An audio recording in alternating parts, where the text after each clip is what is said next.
A news alert. ISIS fighters attacking the strategic oil city of Kirkuk, Iraq, starting a massive gun battle in the heart of a vital Kurd stronghold. Basically, Kirkuk sits between Mosul and Baghdad. Now, this as opposition forces were focused on ISIS-held Mosul.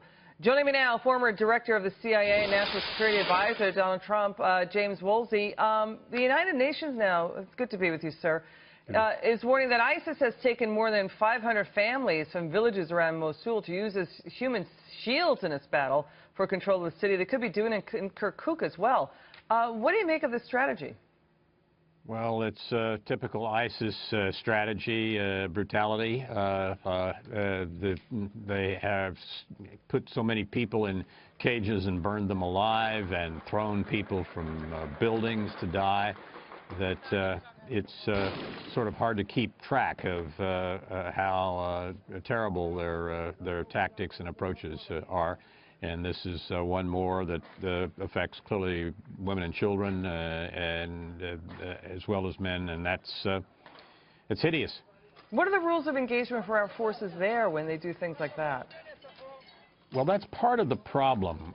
We have such rigid rules of engagement that it's hard for us to keep something from happening. For example, in some circumstances, we cannot shoot at an individual if he's next to a building. The reason is the round might hit the building and there might be somebody in the building, even if we don't know.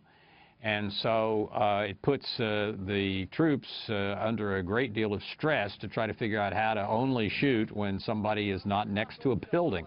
Those kinds of restrictions, in order to avoid any collateral damage, as they call it, any people getting killed, civilians that one doesn't want to shoot, that sort of situation is rather common in the restrictions that are put on our troops in Iraq and in that part of the world. We try to be so perfect that we are making it very difficult to fight. Yeah, that is difficult. Wow. Donald Trump also defending, switching gears here, the former Joint Chief of Staff Vice Chair General Cartwright. He did plead guilty to making false statements to the FBI. Let's take a listen.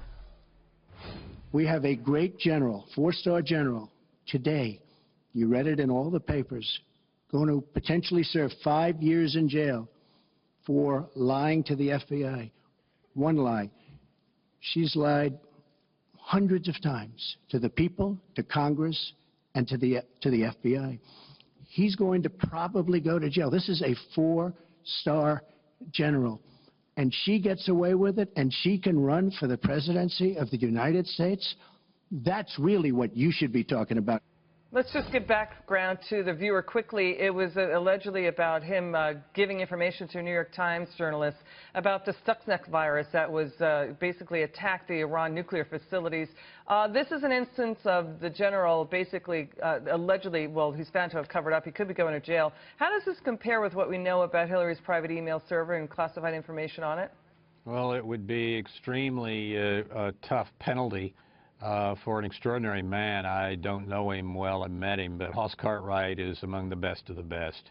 And he clearly erred in lying to the FBI about this leak, I suppose, is what occurred. And the FBI and the Justice Department are understandably very strict about lying to them because it makes investigations very hard to do.